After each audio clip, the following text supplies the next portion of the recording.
4 minute बाद चालू हो जाएगा। हाँ, पार्टिसिपेंट आ जाएंगे सब बीच में। इस पे जाके हम चेक कर लेना पार्टिसिपेंट यहाँ आने लग जाए। ठीक।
हाँ बस क्लास ले रहा हूँ, अभी चालू होने वाली है 1 मिनट बाद।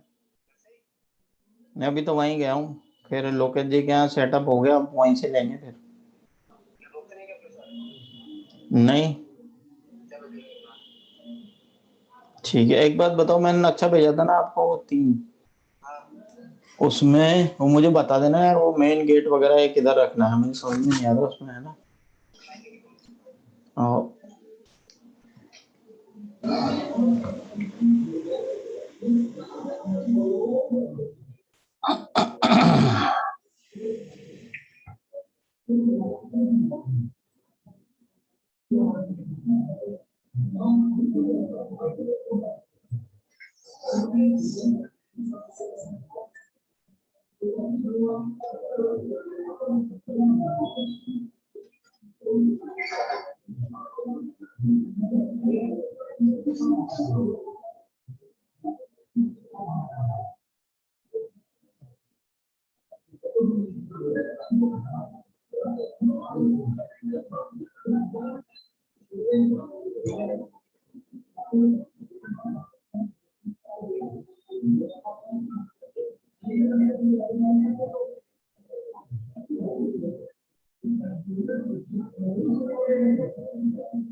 हेलो,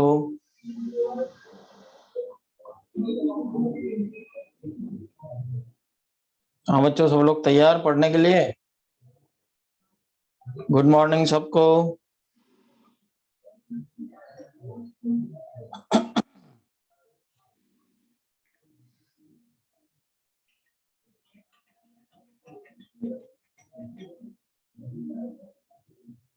हाँ जी बच्चों, सब ठीक है, चालू करें क्लास।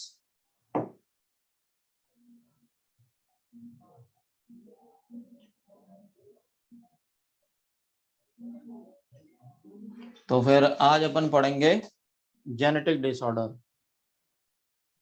आज अपन पढ़ेंगे जेनेटिक डिसऑर्डर। जेनेटिक डिसऑर्डर से स्टार्ट करते हैं। तो जेनेटिक डिसऑर्डर दो तरह के होते हैं, एक क्रोमोसोमल डिसऑर्डर और दूसरा जीन डिसऑर्डर। तो अगर आपसे पूछा जाए कि भाई जेनेटिक डिसऑर्डर जो हैं वो कितने टाइप के होते हैं, तो क्या बोलेंगे अपन? एक होगा क्रोमोसोमल डिसऑर्डर और दूसरा होगा जीन डिसऑर्डर। अब इसके अंदर अपन सबसे पहले पढ़ेंगे क्रोमोसोमल डिसऑर्डर। सबसे पहले कौन सा पढ़ेंगे? Chromosomal disorder. क्रोमोसोमल डिसऑर्डर के अंदर हम देखेंगे, यहाँ पर लिखा हुआ है एब्सेंस और एक्सेस। या तो एब्सेंस होगी या एक्सेस होगा, या एबनॉर्मल अरेंजमेंट होगा, या एबनॉर्मल अरेंजमेंट होगा किसका? वन और मोर क्रोमोसोम का। तो हमने देखा कि क्रोमोसोमल डिसऑर्डर में या तो कोई क्रोमोसोम कम होगा या कोई क्रोमोसोम ज्यादा होगा या किसी क्रोमोसोम का अरेंजमेंट गलत हो जाएगा। तो अपन ये कह रहे हैं कि इसको अपन बोलेंगे क्रोमोसोमल डिसऑर्डर। क्या बोलेंगे? Chromosomal disorder. अब देखिए आगे, ये जो क्रोमोसोमल डिसऑर्डर होते हैं ये दो तरह के होते हैं। एक होता है पॉलीप्लॉइडी और एक होता है एन्यूप्लॉइडी। एक होता है पॉलीप्लॉइडी और एक होता है एन्यूप्लॉइडी। भाई अभी ज्वाइन ही किया है, अभी केवल 1 मिनट हुआ है, आपको पता है 10:10 से क्लास शुरू हो जाती है। अगर आप लेट ज्वाइन करते हैं तो फिर आप वीडियो देखें जो यहाँ से सेंड होगी। अभी अपन देख रहे हैं कि जो क्रोमोसोमल डिसऑर्डर है उसके अंदर या तो कोई क्रोमोसोम कम होगा या फिर कोई क्रोमोसोम ज्यादा होगा या फिर कोई क्रोमोसोम एबनॉर्मली अरेंज होगा। ठीक है। अब जो अपनी पहले की जो बीमारियां रह गई थी ना, प्रोटोजोआ वाली और फंगल वाली और ये सब इनके बाद में पढ़ेंगे जब अपन ये क्रोमोसोमल डिसऑर्डर और ये पूरा कर लेंगे उसके बाद। तो अभी आपके टेस्ट में वहीं तक ही आ रहा है, बैक्टीरियल डिजीज तक ही आ रहा है, इसलिए अपन उसके आगे का बाद में पढ़ेंगे। अभी क्रोमोसोमल डिसऑर्डर से स्टार्ट करते हैं। अब टेस्ट जो है वो आपका संडे को होगा, 23 को, नेक्स्ट संडे। तो अभी अपन यहाँ देख रहे हैं, चलिए शुरू करें। अब तो सब ज्वाइन हो गए।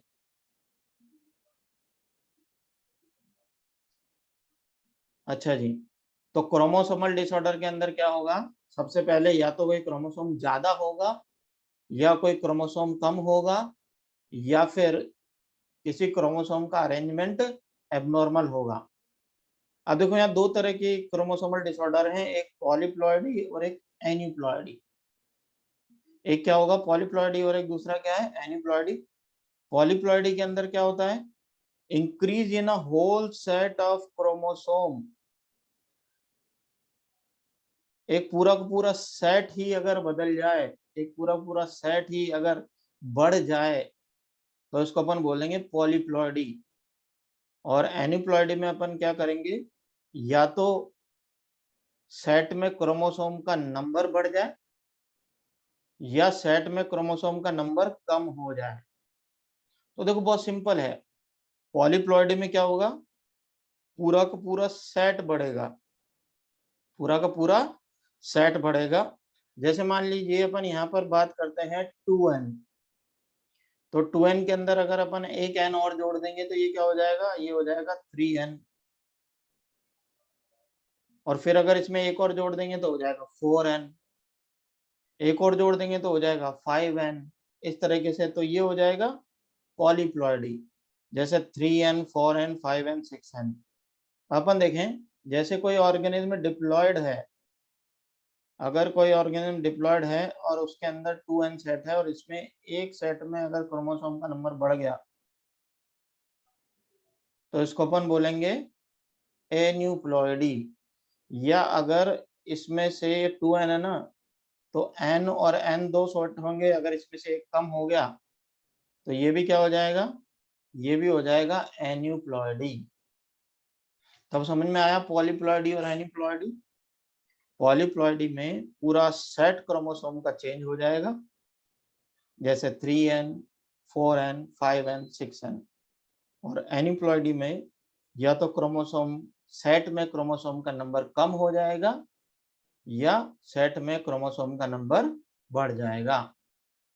एन्यूप्लॉइडी में देखो, जैसे ये कोई ऑर्गेनिज्म है, ये 2n सेट रखता है, मतलब डिप्लॉयड है। 2n का मतलब क्या है, डिप्लॉयड है। और डिप्लॉयड में सबसे पहले अपन देखेंगे n और n ये दो सेट हैं। अगर इस n में से एक क्रोमोसोम कम हो गया तो एन्यूप्लॉइडी। ठीक है, अब आगे अपन देखते हैं कि सब पॉलीप्लॉइडी की वजह क्या होती है। पॉलीप्लॉइडी की वजह क्या है, due to failure of cytokinesis after telophase stage of cell division. Cell division में अगर टीलोफेज स्टेज के बाद अगर साइटोकाइनेसिस नहीं होता है तो सेट बढ़ जाता है, और इसीलिए अपन इसको कह रहे हैं पॉलीप्लॉइडी। एनीप्लॉइडी के अंदर क्या है, मियोसिस सेकंड जो सेल डिवीजन होता है उसमें क्रोमोसोम सेपरेट नहीं हो पाते हैं, क्रोमेटिड सेपरेट नहीं हो पाते हैं। साइटोकाइनेसिस क्या होता है ये तो सेल डिवीजन में पढ़ोगे। ये सारा जो चीज है ना आपको, ये सारी की सारी जेनेटिक्स और सेल डिवीजन का पार्ट है, तो वहां पर आपको पूरा डिटेल पढ़ाया जाएगा। यहाँ पर अपने को केवल ये ध्यान रखना है कि पॉलीप्लॉइडी मतलब एक सेट का बढ़ जाना, और एनीप्लॉइडी मतलब सेट में क्रोमोसोम का बढ़ जाना या कम हो जाना। ठीक है, तो ये चीज अपन यहाँ पर देख रहे हैं। अब देखो अपन यहाँ पर देख रहे हैं क्रोमोसोमल डिसऑर्डर में एब्सेंस और excess of abnormal arrangement of one और मोर क्रोमोसोम। अब इसके अंदर पॉलीप्लॉइडी में क्या होगा, ज्यादातर ये एनिमल्स में नहीं, किसमें देखी जाती है, प्लांट्स में देखी जाती है। किसमें देखी जाती है, प्लांट्स में देखी जाती है। और एनीप्लॉइडी के दो टाइप होते हैं, एक होता है मोनोसोमी और एक ट्राइसोमी। मोनोसोमी और एक ट्राइसोमी। अब देखो मोनोसोमी क्या है, 2n-1 कंडीशन। जैसे अपन ने देखा कि क्रोमोसोम का सेट था 2n। 2n मतलब क्या हो गया, n और n। और n में से अगर इस सेट में से एक क्रोमोसोम कम कर देंगे तो इसको अपन बोलेंगे मोनोसोमी। क्या बोलेंगे, मोनोसोमी। और ट्राइसोमी में क्या होगा, 2n+1 कंडीशन। ट्राइसोमी में क्या होगा, 2n+1 कंडीशन होगी। जैसे अपन बात करें यहाँ 2n है तो यहाँ n और n दो हैं, अगर इसमें एक ऐड हो गया है तो इसको अपन बोलेंगे ट्राइसोमी। तो यहाँ अपन देख रहे हैं यहाँ सेट में एक क्रोमोसोम का लॉस हुआ है, यहाँ सेट में क्रोमोसोम का क्या हुआ है, लॉस हुआ है। और यहाँ सेट में क्रोमोसोम का क्या हुआ है, गेन हुआ है। तो एक तरफ तो ऐड हो रहा है और एक तरफ क्या हो रहा है, डिलीट हो रहा है, ये बात ध्यान रखना है। तो मोनोसोमी मतलब एक सेट में से एक क्रोमोसोम का कम हो जाना।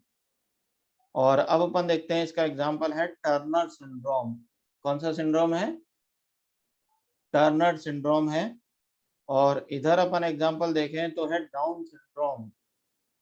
तो डाउन सिंड्रोम ट्राइसोमी है और टर्नर सिंड्रोम क्या है, मोनोसोमी है। इसके बाद उधर क्लाइनफेल्टर सिंड्रोम भी है, सुपर मेल भी है, सुपर फीमेल भी है, ये सब ट्राइसोमी है। अब ट्राइसोमी नाम क्यों रखा है, क्योंकि अपन ने देखा ना यहाँ 2n+1 हो गया है, 2n+1 हो गया इसलिए ट्राइसोमी।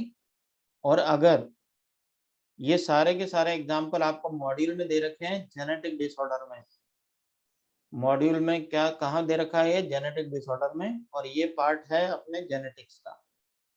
अब अपन बात करते हैं, सबसे पहली बीमारी अपन देख रहे हैं, अभी एक एक करके अपन पढ़ेंगे कि डाउन सिंड्रोम में क्या होता है, टर्नर में क्या होता है, क्लाइनफेल्टर में क्या होता है, ये सारी चीज है।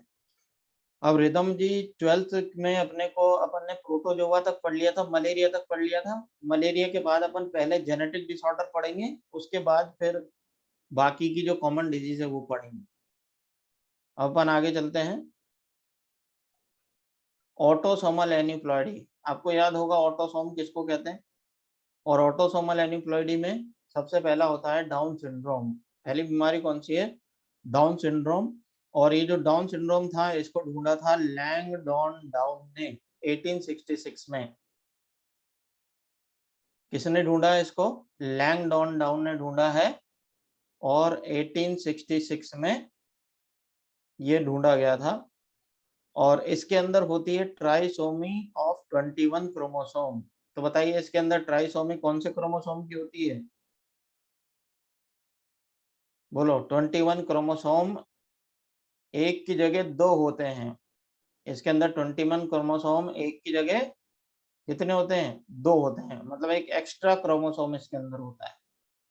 तो फिर ये देखिए, तो जो इफेक्टेड इंडिविजुअल होता है वो कैसा दिखाई देता है, सबसे पहले शॉर्ट स्टेचर्ड। शॉर्ट स्टेचर मतलब बौना दिखाई देता है।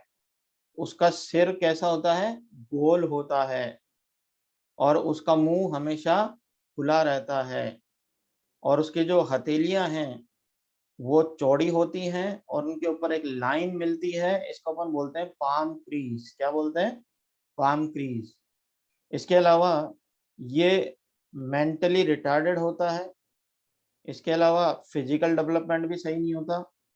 तो मेंटल और फिजिकल डेवलपमेंट इसका सही नहीं होता है। क्रीज का मतलब होता है लाइन। याद है ना, क्रिकेट में बोलते हैं क्रीज से बाहर निकल गया, मतलब लाइन से बाहर निकल गया। लाइन सबके हाथ में होती है, लेकिन इसके हाथ में एक ही लाइन होती है, वो भी सीधी। साइकोमोटर का मतलब होता है मेंटल डेवलपमेंट। स्टेचर का मतलब होता है बोनापन। शॉर्ट स्टेचर मतलब बोना, लंबाई कम। अब इस तरह का दिखाई देता है, फोटो में देखो, फोटो में दिखाई दे रहा है। तो इसके हाथ में ये एक सीधी लकीर दिखाई दे रही है, इसको अपन बोलते हैं पाम क्रीज। लंबाई इसकी कम है, मतलब छोटा है। मेंटल रिटार्डेशन का मतलब होता है मंद बुद्धि होना। जीभ देखो इसकी बाहर निकली हुई है, मुंह खुला हुआ है, और चेहरा इसका चपटा है। चेहरा इसका चपटा है। और इसके अंदर कॉन्जेनिटल हार्ट डिजीज, मतलब बचपन से ही इसके अंदर हार्ट डिजीज मिलेगी। बचपन से ही क्या मिलेगी इसके अंदर, हार्ट डिजीज प्रेजेंट होगी। और इसके अंदर 21 क्रोमोसोम क्या होगा, एक की जगह तो होगा, तो अपन इसको क्या बोलेंगे, ट्राइसोमी 21। अब ये जेनेटिक डिसऑर्डर है ना, तो इसका कोई इलाज नहीं होता है। साइकोमोटर का मतलब जो आप दिमाग में सोचते हैं वैसा ही एक्शन आप करते हैं। तो मतलब दिमाग से भी कम सोचेगा, और एक्शन भी इसके वैसे नहीं होंगे जैसे नॉर्मल पर्सन के होते हैं। ठीक है, तो ट्राइसोमी के अंदर 46 की जगह कितने क्रोमोसोम होंगे, बोलिए। हाँ जी, 47 क्रोमोसोम होंगे। तो ये इसके सिम्टम्स हैं। इसके बाद अपन आगे देखते हैं एडवर्ड सिम्टम। एडवर्ड सिंड्रोम की बात करते हैं। ट्रीटमेंट अभी अपने को नहीं पढ़ना है, अपने को केवल बीमारियां पढ़नी है। इलाज तो आप डॉक्टर बनने के बाद सोचना। सबसे पहले एडवर्ड सिंड्रोम। एडवर्ड सिंड्रोम के अंदर यहां पर देखो, ट्राइसोमी ऑफ 18। सिंड्रोम मतलब ग्रुप ऑफ सिम्टम्स। सिंड्रोम मतलब क्या होता है, ग्रुप ऑफ सिम्टम। और यहां पर बताइए कौन से क्रोमोसोम में ट्राइसोमी है, 18। मतलब यहाँ पर 18 क्रोमोसोम एक की जगह दो होंगे। और फिर इसके बाद अपन बात करें पाटाउ सिंड्रोम। पाटाउ सिंड्रोम में ट्राइसोमी 13। पाटाउ सिंड्रोम किसकी वजह से होता है, ट्राइसोमी 13। तो अपने को डिटेल में केवल डाउन सिंड्रोम याद रखना है। डिटेल में केवल क्या याद रखना है, डाउन सिंड्रोम याद रखना है। और बाकी एडवर्ड और पटाओ में केवल अपने को क्रोमोसोम नंबर ध्यान रखने हैं। और ट्राइसोमी का मतलब होता है एक एक्स्ट्रा क्रोमोसोम, सेट के अंदर एक क्रोमोसोम एक्स्ट्रा होना। ठीक है, तो इसके अंदर एक एडिशनल कॉपी होती है, मतलब एक क्रोमोसोम नंबर 13 जो होता है वो एक्स्ट्रा होता है। इसके बाद अपन बात करें cry do chat. Cry do chat जो है, इसके अंदर यहाँ पर देखो partial deletion of short arm of chromosome 5th, chromosome number 5th का जो शॉर्ट आर्म होता है उसका पार्शियल डिलीशन हो जाता है। देखो ये नॉर्मल क्रोमोसोम है, यहाँ ये 5th क्रोमोसोम का पार्शियल डिलीशन हो रहा है, इसलिए 5p माइनस लिखा हुआ है। तो देखो ये अपना 5th क्रोमोसोम है, ये नॉर्मल क्रोमोसोम है, और ये यहाँ पर देखो इसका लिखा हुआ है टर्मिनल डिलीशन, मतलब ऊपर वाला पार्ट अगर ये चला जाए यहाँ से यहाँ तक का, तो इसको अपन बोलेंगे टर्मिनल डिलीशन। तो ये पार्ट क्या हो गया, डिलीट हो गया है। डिलीशन का मतलब डिलीट हो जाना, तो इसका यहाँ से यहाँ तक का पार्ट डिलीट हो गया है, तो ये वाला हिस्सा बचा है। तो यहाँ पर क्या हो रहा है, यहाँ पर क्रोमोसोम नंबर 5th का शॉर्ट आर्म डिलीट हो गया है, और उसकी वजह से बच्चे का जो लैरिंग्स है वो डेवलप नहीं हो पाता, और लैरिंग्स डेवलप नहीं होता तो रोते समय बिल्ली जैसी आवाज निकालता है। नियोनाटल मतलब छोटा बच्चा जब ये रहता है, नियोनाटल मतलब जब ये छोटा बच्चा रहता है तो वो उसका जो लैरिंग्स होता है वो ढंग से डेवलप नहीं होता है, और लैरिंग्स अगर ढंग से डेवलप नहीं होता है तो रोते समय कैसी आवाज निकालता है, ये बिल्ली जैसी आवाज निकालता है, कैट क्राई निकालता है। इसलिए अपन इसको क्या बोलते हैं, कैट क्राई सिंड्रोम या क्राई डू चैट। और ये सभी जो जेनेटिक डिसऑर्डर हैं ये परमानेंट होंगे, ये सभी जेनेटिक डिसऑर्डर क्या होंगे, परमानेंट होंगे। ठीक है, तो इसको अपन बोलते हैं क्राई डू चैट। फिर इसके बाद अपन बात करते हैं एलोसोमल। एलोसोम मतलब क्या होता है, सेक्स क्रोमोसोम, और सेक्स क्रोमोसोम मतलब एक्स क्रोमोसोम, समझ रहे हो। सेक्स क्रोमोसोम मतलब एक्स क्रोमोसोम। एक्स क्रोमोसोम में एनीप्लॉइडी देखेंगे अपन, एक्स क्रोमोसोम में एनीप्लॉइडी देखेंगे अपन। अब देखो यहाँ पर सबसे पहला है क्लाइनफेल्टर। सबसे पहला क्या है, क्लाइनफेल्टर। क्लाइनफेल्टर में यहाँ पर देखो एक एडिशनल कॉपी होती है एक्स क्रोमोसोम की। एक एडिशनल कॉपी किसकी होती है, एक्स क्रोमोसोम की होती है। अच्छा बताइए,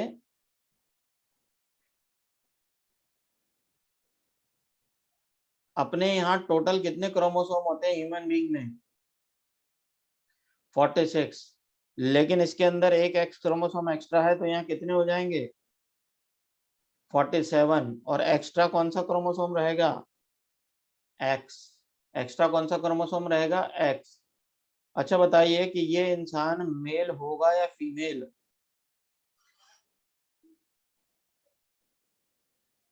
बोलो।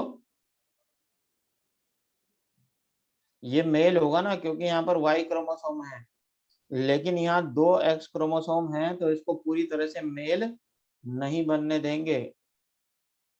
तो इसको पूरी तरह से मेल नहीं बनने देंगे। ऐसे मेल जो होते हैं वो इस तरह के दिखाई देते हैं, लंबाई कैसी रहती है इनकी, ज्यादा रहती है। ओवरऑल मेल का डेवलपमेंट होता है, लेकिन यहाँ पर जो ब्रेस्ट का डेवलपमेंट है वो express the development of breast. तो यहाँ चेस्ट के ऊपर ब्रेस्ट का डेवलपमेंट हो जाएगा, इसको बोलेंगे गायनेकोमेस्टिया। क्या बोलेंगे, गायनेकोमेस्टिया। और फिर यहाँ पर देखो ये स्टेराइल होते हैं, ये क्या होते हैं, स्टेराइल होते हैं। ठीक है, इसके बाद नेक्स्ट है सुपर मेल।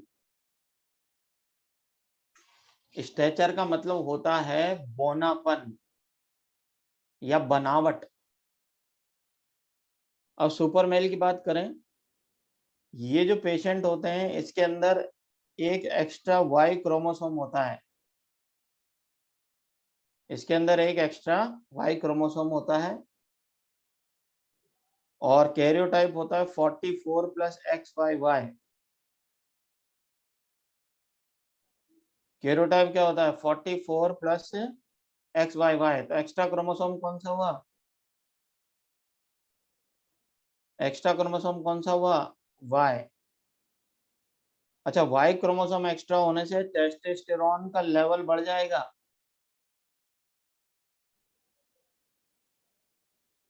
टेस्टोस्टेरोन का लेवल बढ़ जाएगा। टोटल तो 47 हो गए ना, 44 प्लस XYY। फिर देखो, इसमें एबनॉर्मल हाइट रहेगी, लंबे ज्यादा होंगे, लंबे ज्यादा होंगे, एग्रेसिव बिहेवियर होगा, और माइंड से क्रिमिनल होंगे, मतलब हमेशा क्राइम करने की सोचेंगे, हमेशा क्राइम करने की सोचेंगे। तो एक तो ये लंबे होंगे, हट्टे कट्टे होंगे, बहुत ज्यादा गुस्से वाले होंगे क्योंकि यहाँ टेस्टोस्टेरोन का लेवल बढ़ा हुआ है, और स्वभाव से क्रिमिनल होंगे, जैसे फिल्मों में जो विलेन होते हैं ना, उस तरह के आप देख सकते हैं। एग्रेसिव मतलब गुस्से वाला, आक्रामक। ये सुपर मेल की बात कर रहे हैं, और इसको अपन बोलेंगे जैकब सिंड्रोम। क्या बोलेंगे, जैकब सिंड्रोम। अब सुपर फीमेल की बात करें, सुपर फीमेल में इनमें एक एक्स्ट्रा एक्स क्रोमोसोम होता है। तो फीमेल में एक एक्स्ट्रा क्रोमोसोम होगा तो 44 प्लस XXX। राजीव जी, मेरी तरफ से आवाज सबको क्लियर आ रही है, आपके वॉइस ऑपरेटर्स में कुछ दिक्कत है? ठीक है, तो यहाँ पर कितने क्रोमोसोम होंगे, 47। यहाँ पर 47 है, और इसके अंदर क्या है 44 प्लस XXX, ये इसका कैरियोटाइप है।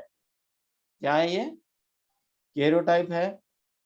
और यहाँ पर अपन देखते हैं mental retardation is proportional to number of X chromosome. Mental retardation होता है वो नंबर ऑफ एक्स क्रोमोसोम के प्रोपोर्शनल होता है। तो बताइए इसमें कितने एक्स क्रोमोसोम है। सुपर मेल भी फर्टाइल होगा और सुपर फीमेल भी फर्टाइल होगी।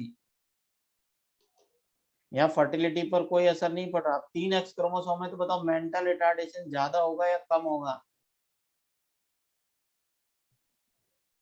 मेंटल रिटार्डेशन मतलब माइंड ढंग से काम नहीं करना, मंद बुद्धि हो जाना। तो यहाँ पर मेंटल रिटार्डेशन ज्यादा हो जाएगा। इसके बाद बात करें टर्नर।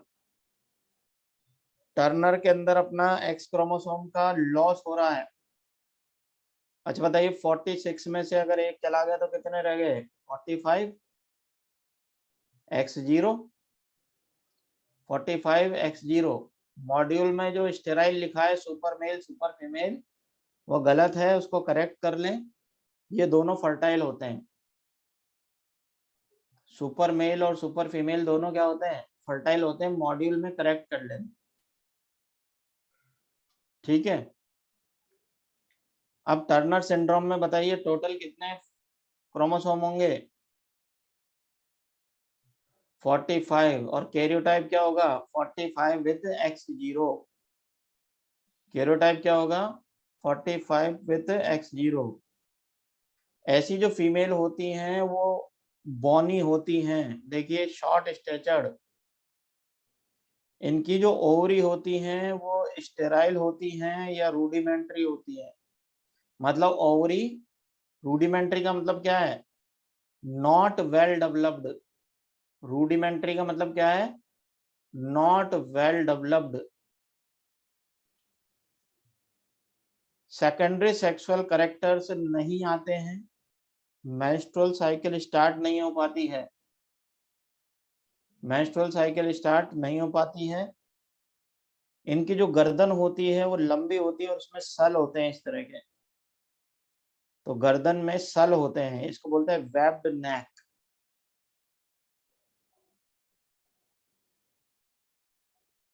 कार्डियोवैस्कुलर एबनॉर्मेलिटी इसके अंदर होती है। कार्डियोवैस्कुलर एबनॉर्मेलिटी का मतलब हार्ट के अंदर प्रॉब्लम होती है जन्मजात। स्टेराइल मतलब जो बच्चे पैदा नहीं कर पाए। तो ये अपन ने पढ़े क्रोमोसोम डिसऑर्डर। कौन से पढ़े थे अपन ने? क्रोमोसोम डिसऑर्डर पढ़े। अब जीन डिसऑर्डर पे आ जाते हैं। जीन डिसऑर्डर पे चलते हैं। रूडिमेंट्री का मतलब जो वेल डेवलप्ड नहीं हो। फिजिकल अपीयरेंस से आप आइडिया लगा सकते हो, लेकिन 100% पक्का नहीं होगा। ठीक है।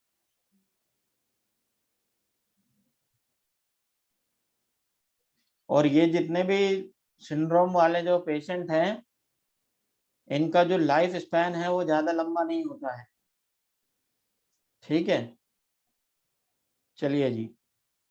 अब जीन डिसऑर्डर में अपन ऑटोसोमल रिसेसिव की बात करते हैं। जीन डिसऑर्डर में ऑटोसोमल रिसेसिव की बात करते हैं, और इसके अंदर अपन एक मेटाबॉलिक पाथवे देखते हैं। हम थोड़ा सा वहां से निकल के इधर आ जाओ जीन डिसऑर्डर पे। जीन डिसऑर्डर में ऑटोसोमल रिसेसिव की बात करते हैं। अब देखो, सबसे पहले फिनाइल एलेनिन अमीनो एसिड हमारी बॉडी में क्या होता है? फिनाइल एलेनिन अमीनो एसिड होता है। और फिर यहाँ पर एक एंजाइम होता है phenyl alanine hydroxylase. Phenyl alanine amino acid है, यहाँ मैं अमीनो एसिड लिख देता हूँ, फिनाइल एलेनिन अमीनो एसिड। फिर ये एंजाइम है फिनाइल एलेनिन हाइड्रोक्सिलेज, जो इसको आगे कन्वर्ट करता है किसमें? टायरोसिन में। फिर एक और एंजाइम आता है यहाँ पर, जो इसको किसमें कन्वर्ट करता है? मिलेनिन में। इसमें कन्वर्ट करता है मिलेनिन में। और वो एंजाइम कौन सा होता है? वो होता है टायरोसिनेज। वो एंजाइम कौन सा होता है? टायरोसिनेज। तो सबसे पहले दोबारा से समझो, हमारी बॉडी में फिनाइल एलेनिन अमीनो एसिड होता है, और उसको फिनाइल एलेनिन हाइड्रोक्सिलेज नाम का एंजाइम टायरोसिन में बदलता है, और फिर ये आगे अपने बाई प्रोडक्ट में बदलता है। उसके बाद टायरोसिन को टायरोसिनेज नाम का एंजाइम मिलेनिन में बदलता है। अब देखो, यहाँ होमोजेंट्रिक एसिड की बात करते हैं, और यहाँ इसके एंड प्रोडक्ट बनते हैं। तो ये पूरा मेटाबॉलिक पाथवे है। सबसे पहले फिनाइल एलेनिन अमीनो एसिड, ये वाला। फिर एक एंजाइम फिनाइल एलेनिन हाइड्रोक्सिलेज, और फिर ये आगे बदलेगा टायरोसिन में। फिर एक एंजाइम होगा होमोजेंट्रिक एसिड, ये अमीनो एसिड है। फिर यहाँ पर एक एंजाइम है होमोजेंट्रिक एसिड ऑक्सीडेज, जो इसको बदलता है किसमें? एंड प्रोडक्ट में। ये इसको बदलता है एंड प्रोडक्ट में। तो यहाँ से फिर से समझो, फिनाइल एलेनिन अमीनो एसिड है, उसके बाद एक एंजाइम है फिनाइल एलेनिन हाइड्रोक्सिलेज, जो इसको लास्ट में बदलेगा किसमें? टायरोसिन में। बीच में आएगा होमोजेंट्रिक एसिड, फिर होमोजेंट्रिक एसिड ऑक्सीडेज इसको एंड प्रोडक्ट में बदलेगा। इधर ये जो टायरोसिन है, इसको टायरोसिनेज एंजाइम किसमें बदलेगा? मिलेनिन में। तो ये पाथवे बहुत लंबा है, और बीच में बहुत सारे प्रोडक्ट बनते हैं। पाथवे बहुत बड़ा होता है, और बीच में बहुत सारे प्रोडक्ट आते हैं। लेकिन अपने को जो बीमारियां पढ़नी है उससे रिलेटेड ही अपन एंजाइम को पढ़ रहे हैं। जो बीमारियां अपने को पढ़नी है उससे रिलेटेड एंजाइम ही अपन पढ़ रहे हैं। ठीक है। अब देखो, सबसे पहली बीमारी है अपनी फिनाइल कीटोन्यूरिया। कौन सी बीमारी है? Phenyl ketonuria. और ये इनबॉर्न एरर ऑफ मेटाबॉलिज्म, यानी बाई बर्थ होगा ये। बाई बर्थ होगा ये, और इसके अंदर एक एंजाइम की कमी होगी। एक एंजाइम की कमी होगी जो फिनाइल एलेनिन अमीनो एसिड को टायरोसिन में बदले। अच्छा बताइए वो एंजाइम कौन सा था, अभी पढ़ा आपने, एंजाइम कौन सा था, फिनाइल एलेनिन हाइड्रोक्सिलेज। और अगर वो एंजाइम नहीं होगा तो फिनाइल एलेनिन आगे एमिनो एसिड में नहीं बदल पाएगा। ये देखिए, समझ में आ गया। फिर इसके आगे अपन देखते हैं, अगर ये टायरोसिनेज में नहीं बदल पाया तो फिर ये जमा होने लगेगा, बॉडी में जमा होने लगेगा, और फिर ये आगे बदल जाएगा फिनाइल पायरुविक एसिड में। किसमें बदल जाएगा, फिनाइल पायरुविक एसिड में। और ये फिनाइल पायरुविक एसिड ब्रेन में जमा होने लगेगा, ब्रेन में जमा होने लगेगा, उसकी वजह से मेंटल रिटार्डेशन हो जाएगा। फिनाइल पायरुविक एसिड जो है वो ब्रेन में जमा होगा इस पेशेंट के, और उसकी वजह से इसका मेंटल रिटार्डेशन हो जाएगा। और ये जब ज्यादा हो जाएगा तो यूरिन के थ्रू भी बाहर जाएगा, क्योंकि किडनी में एब्जॉर्ब नहीं हो पाता है, तो ये यूरिन के थ्रू भी बाहर जा रहा है। इसलिए यहाँ क्या लिखा हुआ है बीमारी का नाम, फिनाइल कीटोन्यूरिया। क्या लिखा हुआ है यहाँ बीमारी का नाम, फिनाइल कीटोन्यूरिया। अब इसके अंदर क्या है बताइए, लैक ऑफ एन एंजाइम है। कौन सा एंजाइम नहीं है यहाँ, कौन सा एंजाइम नहीं है यहाँ, फिनाइल एलेनिन हाइड्रोक्सिलेज, ये वाला। और अगर ये एंजाइम नहीं है तो बताइए क्या नहीं होगा, फिनाइल एलेनिन आगे कन्वर्ट नहीं होगा। और फिनाइल एलेनिन आगे कन्वर्ट नहीं होगा तो कहाँ जमा होगा, ब्रेन में जमा होगा। और किस में बदल जाएगा, किस में बदल जाएगा, फीमाइल पायरुविक एसिड में बदलेगा। और फिर ब्रेन में जमा होने से मेंटल रिटार्डेशन मतलब मंद बुद्धि हो जाएगा, आईक्यू लेवल कम रहेगा, आईक्यू लेवल कम रहेगा, मेंटल रिटार्डेशन। ठीक है। और उसके बाद फिर ये यूरिन में भी एक्सक्रिएट होते हैं, क्योंकि किडनी इनको पूरी तरह से एब्जॉर्ब नहीं कर पाती है, इसलिए अपन इसको क्या बोलेंगे, बीमारी का नाम क्या है, फिनाइल कीटोन्यूरिया।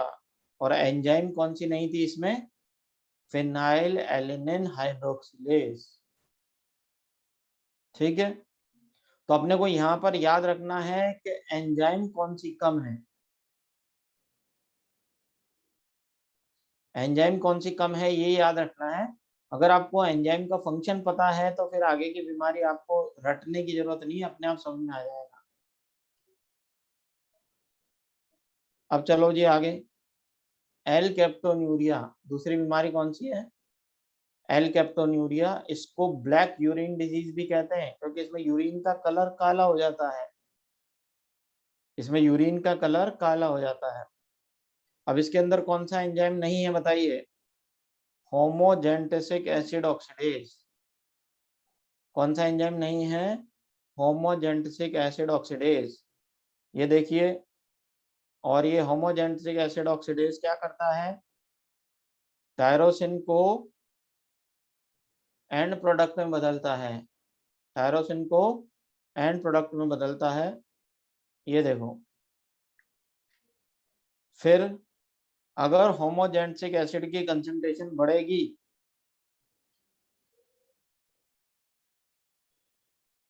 तो ये जॉइंट्स में, लिगामेंट में, टेंडन में, कार्टिलेज वगैरह में, इनमें बढ़ेगी। और इसके अलावा ये यूरिन के थ्रू भी एक्सक्रिएट होगा, इसके अलावा ये यूरिन के थ्रू भी एक्सक्रिएट होगा। तो उसकी वजह से जब इसका यूरिन हवा के कांटेक्ट में आएगा तो होमोजेंट्रिक एसिड का ऑक्सीडाइजेशन हो जाएगा।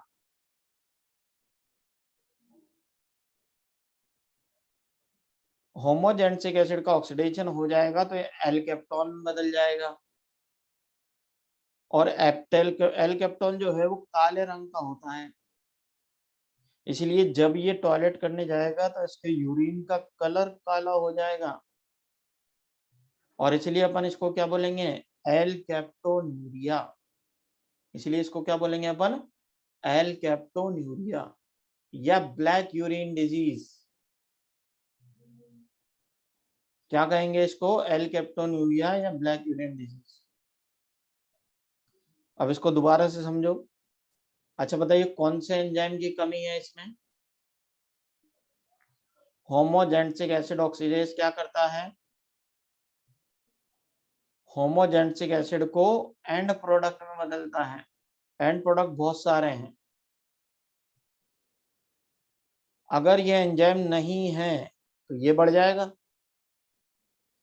अगर होमोजेंसिक एसिड नहीं है तो ये बढ़ जाएगा, और अगर ये बढ़ गया तो फिर ये जमा होगा, लिगामेंट में जमा होगा, जॉइंट्स में जमा होगा। तो बताइए जॉइंट्स में दर्द होगा या नहीं,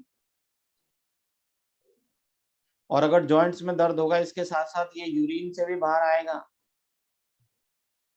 और यूरिन के अंदर, यूरिन से बाहर आने के टाइम ये एयर के कांटेक्ट में आएगा या नहीं, और अगर एयर के कांटेक्ट में आएगा तो ये एल कैप्टोन में बदल जाएगा। किसमें बदल जाएगा, और एल कैप्टोन की वजह से यूरिन का कलर कैसा हो जाएगा, काला, और इसलिए बीमारी को क्या बोलेंगे, एल कैप्टोन्यूरिया। बीमारी को क्या बोलेंगे, एल कैप्टोन्यूरिया या ब्लैक यूरिन डिजीज। ठीक है, अब आगे अपन बात करें एल्बिनिज्म।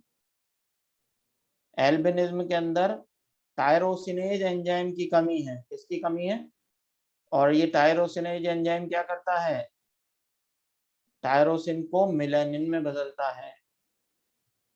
टायरोसिनेज एंजाइम क्या करता है, टायरोसिन को मिलेनिन में बदल देता है। अच्छा बताइए मिलेनिन क्या है, मिलेनिन क्या है, अरे हमारी बॉडी का पिगमेंट है, जिसकी वजह से हमारी स्किन का अलग अलग कलर होता है।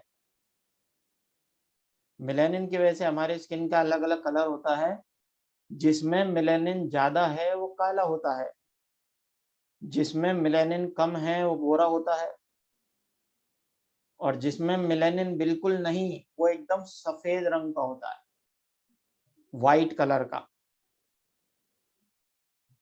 और ये मेलानिन पिगमेंट अपने को सनलाइट से भी बचाता है, यूवी रेस से बचाता है। अब देखो, अब इसके अंदर मेलानिन नहीं है तो बॉडी पार्ट जैसे स्किन, आइरिस, आई, ये सब कैसे हो जाएंगे, सफेद हो जाएंगे। और मेलानिन जो है वो यूवी रेस से बचा रहा है आपको, तो ऐसे में ये इंसान जो है वो बिल्कुल व्हाइट कलर का रहेगा, और इसको स्किन कैंसर का चांस ज्यादा होगा। ऐसे इंसानों को अपन बोलते हैं अल्बिनो। मुझे याद आ रहा है जेनेटिक्स में अल्बिनो पढ़ाते हैं आपको, गोरे नहीं सफेद होते हैं ये, तो ये अल्बिनो होते हैं। ठीक है, और इनको अगर ये ज्यादा तेज धूप में जाएंगे तो इनको ढंग से दिखाई नहीं देता है, और इनको, हाँ इनको सूरजमुखी भी कह सकते हैं, और इनको स्किन कैंसर के चांसेस ज्यादा होते हैं। ठीक है,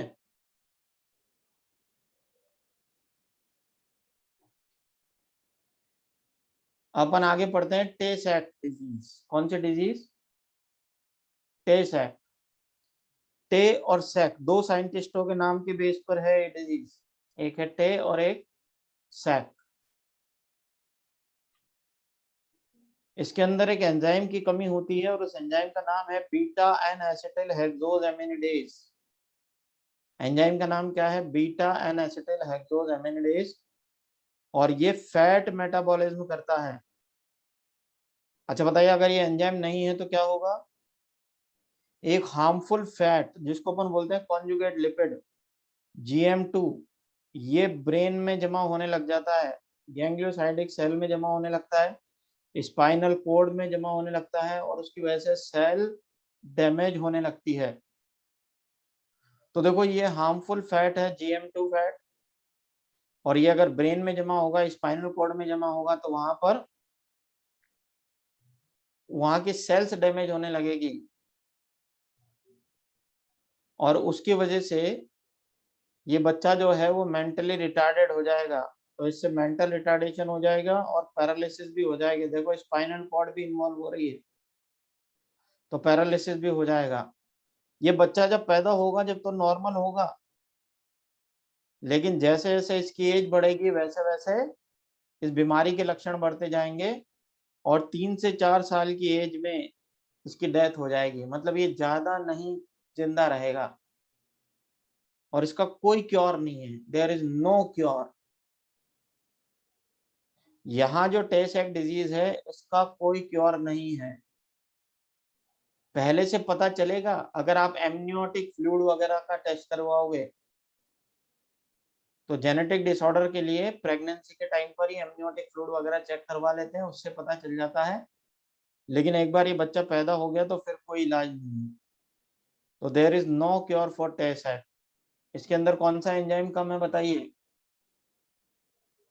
beta N acetyl hexose amylase क्या करता है? क्या करता है? ये फैट मेटाबॉलिज्म करता है। क्या करता है? फैट मेटाबॉलिज्म करता है। और अगर ये नहीं है तो फिर फैट मेटाबॉलिज्म नहीं होगा, और अगर फैट मेटाबॉलिज्म नहीं है तो फिर ब्रेन में क्या जमा होने लगेगा?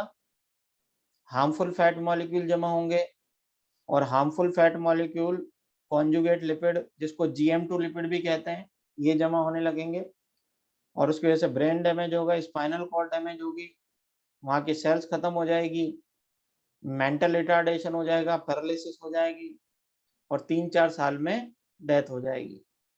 बीमारी कौन सी? टे सैक।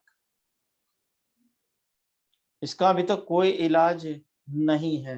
आप कह रहे हैं कि एंजाइम दे दो, एंजाइम बनाएंगे जभी तो देंगे। जो जीन इस एंजाइम को बनाता है वो जीन आपको बनाना पड़ेगा पहले। आगे अपन बात करते हैं थैलासीमिया। आगे किसकी बात करते हैं? थैलासीमिया। थैलासीमिया के अंदर हम देख रहे हैं कि ब्लड डिफेक्ट है ये। क्या है ये? ब्लड डिफेक्ट है ये। इसके अंदर जीन म्यूटेशन होता है या जीन डिलीशन होता है, और उसकी वजह से हमारे जो हीमोग्लोबिन है उसकी अल्फा या बीटा चेन में से किसी भी एक चेन का या दोनों चेन का सिंथेसिस कम हो जाता है। तो इसके अंदर अपन देख रहे हैं कि ये म्यूटेशन से हो रहा है, जीन के डिलीशन से हो रहा है, और इसमें हीमोग्लोबिन की जो चेन होती है अल्फा और बीटा, उसका मेकअप कम हो जाता है, उसका बनना कम हो जाता है। तो कौन सी बीमारी पड़ रहे हैं अपन? बताइए कौन सी बीमारी पड़ रहे हैं? थैलासीमिया। और थैलासीमिया किस वजह से हो रहा है? जीन म्यूटेशन से या जीन डिलीशन से। इसके अंदर क्या नहीं बनेगा? हीमोग्लोबिन की चेन। और हीमोग्लोबिन की चेन दो तरह की होती है, अल्फा चेन और बीटा चेन। तो हीमोग्लोबिन की चेन का डिफेक्ट है ये। अच्छा बताइए, हीमोग्लोबिन की चेन का डिफेक्ट होगा तो एबनॉर्मल हीमोग्लोबिन बनेंगे, और एबनॉर्मल हीमोग्लोबिन बनेंगे तो फिर एनीमिया हो जाएगा, और एनीमिया हो जाएगा तो ये इसका एक मेन फीचर होगा डिजीज का। ये इसका मेन फीचर होगा डिजीज का। इसके बाद अपन देखते हैं कि synthesis of globin chain in haemoglobin molecule. देखो सबसे पहले हीमोग्लोबिन। हीमोग्लोबिन में दो अल्फा चेन होती है और दो बीटा चेन होती है। हीमोग्लोबिन में कितनी चेन है? 4 चेन है ना, दो अल्फा और दो बीटा। अल्फा चेन बनाने वाले जो जीन हैं वो कौन से क्रोमोसोम पर होते हैं? अल्फा चेन बनाने वाले जो जीन हैं वो कौन से क्रोमोसोम पर होते हैं? 16 पर। एक है या दो हैं? दो हैं। अच्छा बताइए, बीटा चेन बनाने वाले कौन से क्रोमोसोम पर हैं? 11th पे। एक है या दो हैं? बीटा चेन बनाने वाले जीन कौन से क्रोमोसोम पर हैं? 11th पे। एक है या दो हैं? एक है या दो हैं? HBB एक ही है। यहाँ देखिए, अल्फा चेन बनाने वाले जीन 16 क्रोमोसोम पर हैं, दो हैं, HBA1 और HBA2। मतलब यहाँ दो हैं और यहाँ एक ही है। समझ गए? अब यहाँ पर देखो, थैलासीमिया को क्लासिफाई करेंगे अपन कि कौन सी चेन का फॉर्मेशन इफेक्ट हुआ है, कि कौन सी चेन का फॉर्मेशन इफेक्ट हुआ है। तो म्यूटेशन होने पर जो हीमोग्लोबिन की चेन इफेक्ट होगी,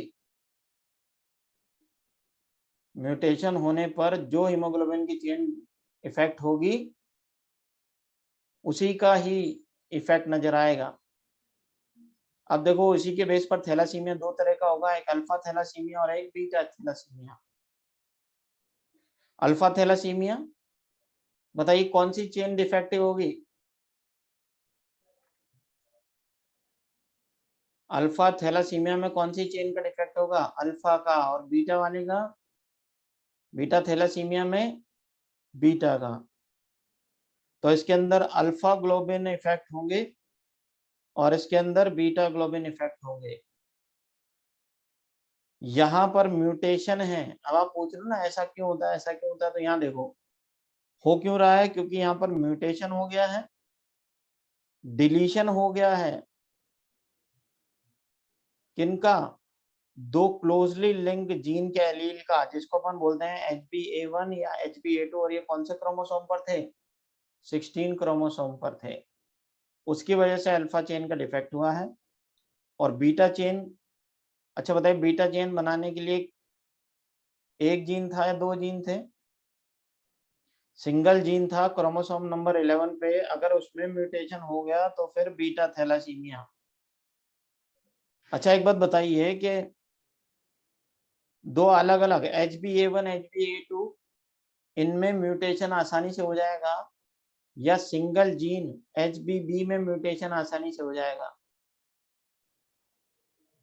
बताइए, सिंगल में म्यूटेशन आसानी से हो जाएगा या डबल में म्यूटेशन आसानी से होगा? सिंगल में आसानी से हो जाएगा ना, इसलिए ज्यादा कॉमन थैलेसीमिया कौन सा होगा? ज्यादा कॉमन थैलासीमिया कौन सा होगा? Beta thalassaemia. और इसको अपन बोलते हैं थैलासीमिया मेजर। इसको क्या बोला जाएगा? Thalassaemia major. और ज्यादातर यही होगा, ज्यादातर पॉपुलेशन में कौन सा थैलासीमिया देखने को मिलता है? बीटा थैलासीमिया देखने को मिलता है। अब देखो, यहाँ पर अपन बात करते हैं कि थैलासीमिया और सिकल सेल एनीमिया, ये दोनों अलग अलग चीज है। थैलासीमिया और सिकल सेल एनीमिया दोनों अलग अलग चीज है। एक तो क्वांटिटेटिव प्रॉब्लम है और दूसरा क्वालिटेटिव प्रॉब्लम है। अच्छा बताइए, क्वांटिटेटिव प्रॉब्लम क्या होगी?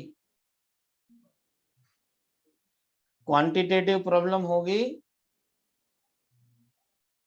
थैलासीमिया, क्योंकि इसके अंदर नंबर ऑफ ग्लोबिन कम बन रहे हैं, क्वांटिटी कम होगी। लेकिन अपन ने देखा ना, सिकल सेल एनीमिया में क्या होता है? इनकरेक्टली फंक्शनिंग ग्लोबुलिन, वहां पॉइंट म्यूटेशन होता है। कुछ याद आया सिकल सेल एनीमिया में क्या होता है? सिकल सेल एनीमिया में 11th क्रोमोसोम के 6 पोजीशन पर ग्लूटामिक एसिड की जगह वैलिन आ जाता है, तो उसके अंदर इनकरेक्टली फंक्शनिंग ग्लोबिन बनते हैं।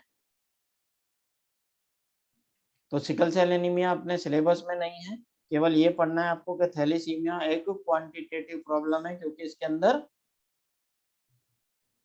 इसके अंदर नंबर ऑफ ग्लोबिन चेन्स का रिडक्शन हो रहा है। ठीक है, अब देखो आगे अपन बात करते हैं, थोड़ा सा सिकल सेल एनीमिया के बारे में भी जानकारी दे देता हूं। चलो, sickle cell anaemia,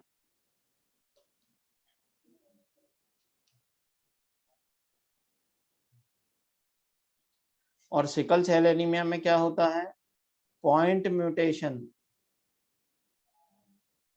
sickle cell anaemia में क्या होता है, पॉइंट म्यूटेशन होता है। इसके अंदर 11th क्रोमोसोम, 11th क्रोमोसोम के 6 पोजीशन, 11th क्रोमोसोम के 6 पोजीशन पर ग्लूटामिक एसिड की जगह वैलीन आ जाता है, और इससे बनने वाला हीमोग्लोबिन डिफेक्टिव हो जाता है, तो आरबीसी सिकल शेप हो जाता है।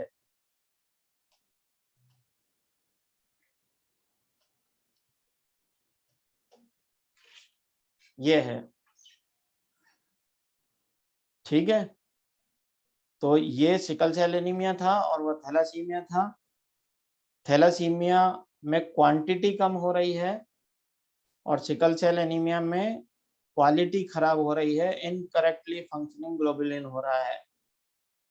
ठीक है, चलिए जी आगे अपन जेनेटिक डिसऑर्डर में बात करते हैं। X linked recessive, x linked recessive की बात करते हैं। एक्स लिंक्ड रिसेसिव में सबसे पहले G6PD। एक्स लिंक्ड रिसेसिव में क्या है, G6PD, फुल फॉर्म बताइए, glucose 6 phosphate dehydrogenase deficiency syndrome. G6PD मतलब glucose 6 phosphate dehydrogenase deficiency syndrome. और ये G6PD एक एंजाइम है जो आरबीसी में रहता है। G6PD एक एंजाइम है जो आरबीसी में रहता है, और ये एंजाइम आरबीसी की मेम्ब्रेन को स्टेबिलिटी देता है। तो अगर आपसे पूछे what is function of G6PD, बोलो, what is function of G6PD? To provide stability to RBC membrane, RBC की मेम्ब्रेन को स्टेबलाइज करता है। अब देखो यहाँ पर, अगर इस एंजाइम की डेफिशिएंसी होगी तो फिर आरबीसी फटने लगेंगे, भाई आरबीसी की मेम्ब्रेन कमजोर हो जाएगी, और अगर आरबीसी की कमजोर मेम्ब्रेन होगी तो आरबीसी रप्चर होने लगेंगे।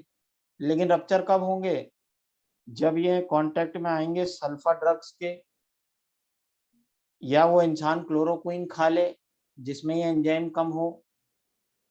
जिस इंसान में अगर G6PD की कमी है, अगर वो इंसान क्लोरोक्विन खा रहा है, सल्फा ड्रग ले रहा है, या फेवा फैमिली की बीन्स खा रहा है, तो फिर इसमें जो केमिकल्स होते हैं वो इसके आरबीसी को रप्चर कर देते हैं। क्लोरोक्विन मलेरिया की दवा होती है ना,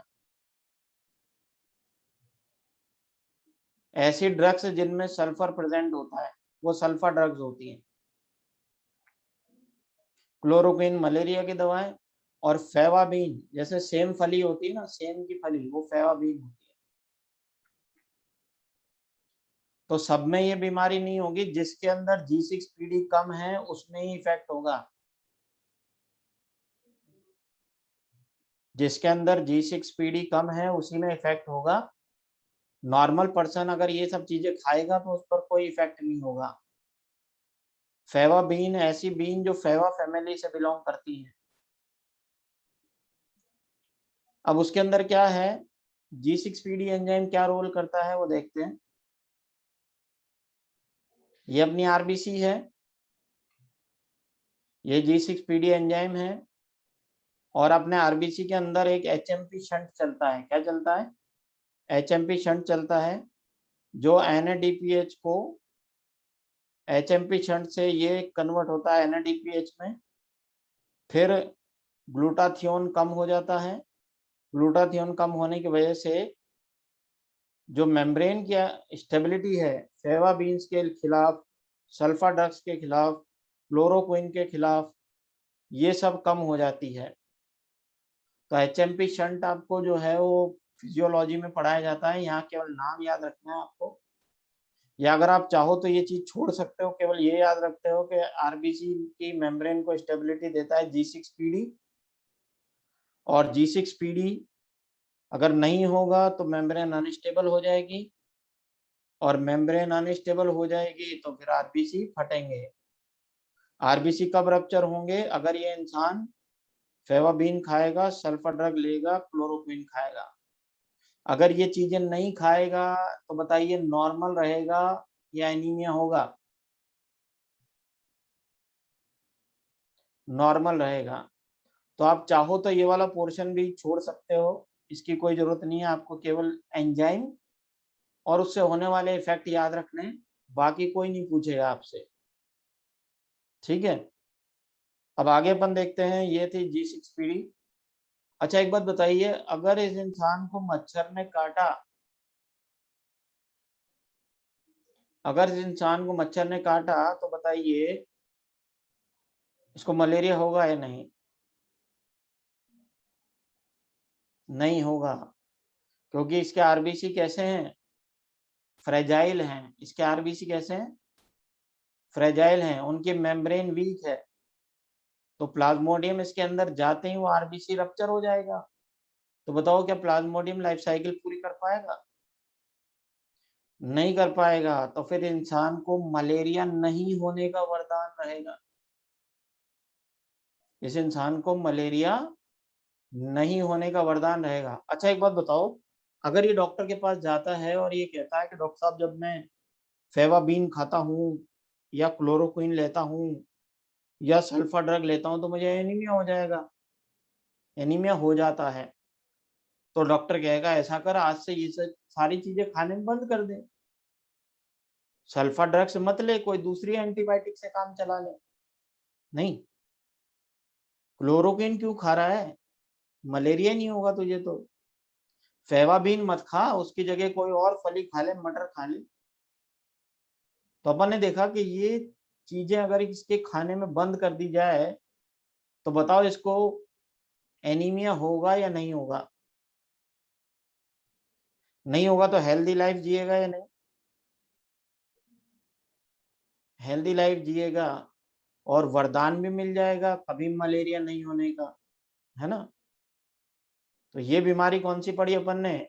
G6PD। कौन सी बीमारी पढ़ी? G6PD।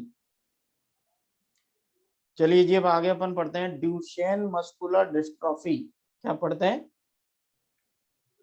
ड्यूशेन मस्कुलर डिस्ट्रॉफी में इसके अंदर डिस्ट्रोफिन प्रोटीन की कमी होती है। किसकी कमी होती है? डिस्ट्रोफिन प्रोटीन की कमी होती है, और ये मसल्स में होता है। अब ये जो डिस्ट्रोफिन प्रोटीन है ये मसल्स को प्रोटेक्ट करता है, उनकी टेंसाइल स्ट्रेंथ प्रोवाइड करवाता है, और सार्कोलीमा को कॉन्ट्रैक्शन के समय बचा के रखता है। ठीक, कैल्शियम आयन के कंडक्शन में भी हेल्प करता है। अगर इस प्रोटीन की कमी हो जाएगी तो बताइए मसल कॉन्ट्रैक्शन होगा या नहीं होगा? और मसल कॉन्ट्रैक्शन नहीं होगा तो मसल रिलैक्स रहने लगेंगे, मसल रिलैक्स रहने लगेंगे, और उस बीमारी को अपन क्या बोलेंगे? Duchenne muscular dystrophy. अच्छा बताइए ड्यूशेन मस्कुलर डिस्ट्रॉफी में किस प्रोटीन की कमी है? किस प्रोटीन की कमी है? डिस्ट्रोफिन प्रोटीन कहाँ मिलेगा? मसल्स में। डिस्ट्रोफिन प्रोटीन क्या प्रोवाइड करवाता है? कैल्शियम आयन का ट्रांसपोर्ट करता है, टेंसाइल स्ट्रेंथ प्रोवाइड कराता है, मसल को वियर एंड टियर होने से बचाता है। अच्छा अगर ये एब्सेंट है तो क्या होगा? कैल्शियम आयन का कंडक्शन होगा या नहीं होगा? मसल डैमेज होंगे या नहीं? मसल का प्रॉपर कॉन्ट्रैक्शन होगा या नहीं? नहीं होगा तो वो बिल्कुल रिलैक्स वाली कंडीशन आ जाएगी, मतलब पैरालिसिस जैसा हो जाएगा। पैरालिसिस जैसा हो जाएगा। बीमारी को क्या बोलेंगे? Duchenne muscular dystrophy. क्या बोला जाएगा? Duchenne muscular dystrophy. इसके बाद यहां तक ये Duchenne muscular dystrophy genetic disorder के अंदर अपन पढ़ रहे हैं।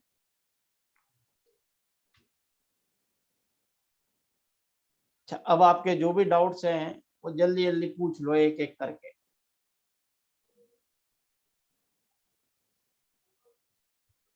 G6PD क्योरेबल हो सकती है अगर आप उसको वो जीन दे दें जो ये एंजाइम बनाता है। नेक्स्ट लेक्चर में अपन पढ़ेंगे प्रोटोजोअल डिजीज, जहां से बाकी बची थी वहां से। अब सुनिए, पॉलीप्लॉइडी का मतलब सेट का नंबर ज्यादा होना।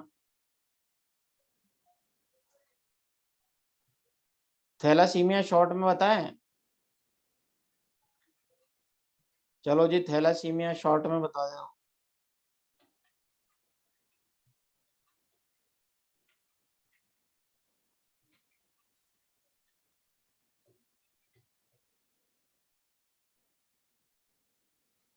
ठीक है, थैलासीमिया एक बार दोबारा से पढ़ लो। थैलासीमिया, थैलासीमिया क्या है? एक ब्लड डिफेक्ट है, समझ रहे हो? थैलासीमिया क्या है? एक ब्लड डिफेक्ट है जो किसकी वजह से होता है? जीन म्यूटेशन से। किसकी वजह से होता है? जीन म्यूटेशन से। इसके अंदर या तो डिलीशन होता है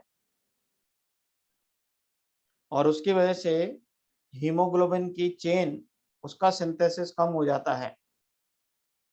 और हीमोग्लोबिन में दो चेन होती है, एक अल्फा चेन और एक बीटा चेन। और इसके अंदर एबनॉर्मल हीमोग्लोबिन की चेन बनेगी तो उससे एनीमिया हो जाएगा। अब हीमोग्लोबिन की चेन कैसे बनती है वो देखो। सबसे पहले हीमोग्लोबिन, इसके अंदर दो अल्फा चेन होती है, दो बीटा चेन होती है। अल्फा चेन बनाने वाले जीन कौन से क्रोमोसोम पर होते हैं?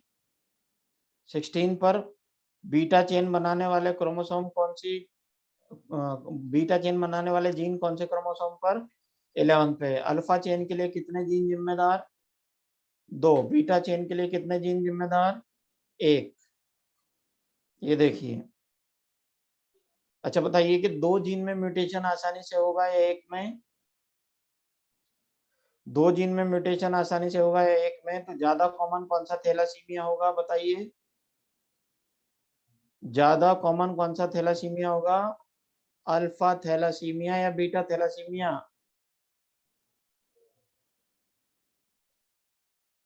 Alpha thalassaemia. इसके अंदर production of alpha globin chain is affected और बीटा में बीटा चेन डिफेक्ट होगी। इसके अंदर देखो दो जीन में म्यूटेशन होगा, इसके अंदर एक जीन में म्यूटेशन होगा। थैलासीमिया क्वांटिटेटिव है या क्वालिटेटिव है? क्वांटिटेटिव है। और सिकल सेल एनीमिया क्वालिटेटिव है। सिकल सेल एनीमिया क्या है? पॉइंट म्यूटेशन है। सिकल सेल एनीमिया क्या है? पॉइंट म्यूटेशन है। इसमें 11th क्रोमोसोम की 6 पोजीशन पर ग्लूटामिक एसिड की जगह वैलिन आ जाता है, उससे बनने वाला हीमोग्लोबिन डिफेक्टिव हो जाता है और आरबीसी सिकल शेप हो जाते हैं। ये था। अब टेस्ट का सिलेबस, अगर आप चाहो तो टेस्ट का सिलेबस नोट कर सकते हो, लिखा दें। टेस्ट का सिलेबस सुनो। सबसे पहले हेल्थ के कॉन्सेप्ट से लेके, हेल्थ के कॉन्सेप्ट से लेकर के गुड ह्यूमर हाइपोथेसिस वगैरह सारा। उसके बाद इम्यूनिटी वाला part, innate immunity, acquired immunity. उसके बाद primary immune response, secondary immune response.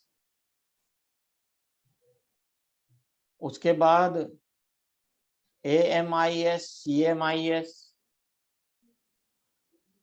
उसके बाद एंटीबॉडी का स्ट्रक्चर वगैरह, एंटीबॉडी के टाइप्स वगैरह, उसके बाद बैक्टीरियल डिजीज, उसके बाद वायरल डिजीज, यहां तक आएगा। ये जेनेटिक डिसऑर्डर वगैरह हैं, ये अभी पढ़े हैं अपन ने। वैक्सीनेशन भी आएगा, HLA सिस्टम भी आएगा, ये सारी चीजें आएगा। ठीक है। और नेक्स्ट टर्म पर अपन प्रोटोजो वाले डिजीज पढ़ेंगे। कौन सी पढ़ेंगे? एलर्जी वगैरह भी आएगा, ऑटो इम्यूनिटी भी आएगा।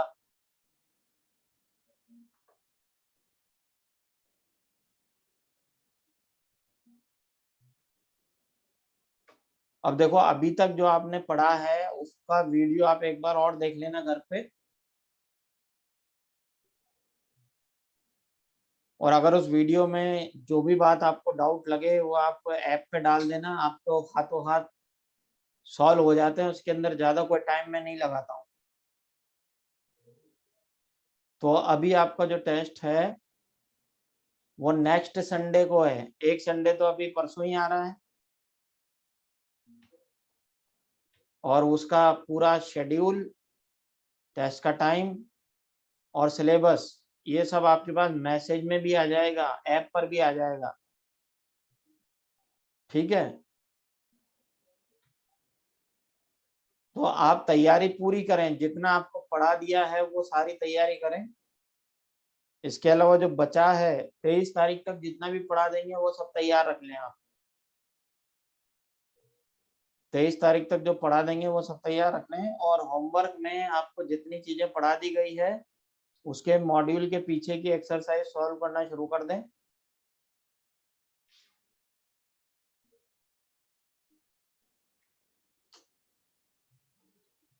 ठीक है बच्चों।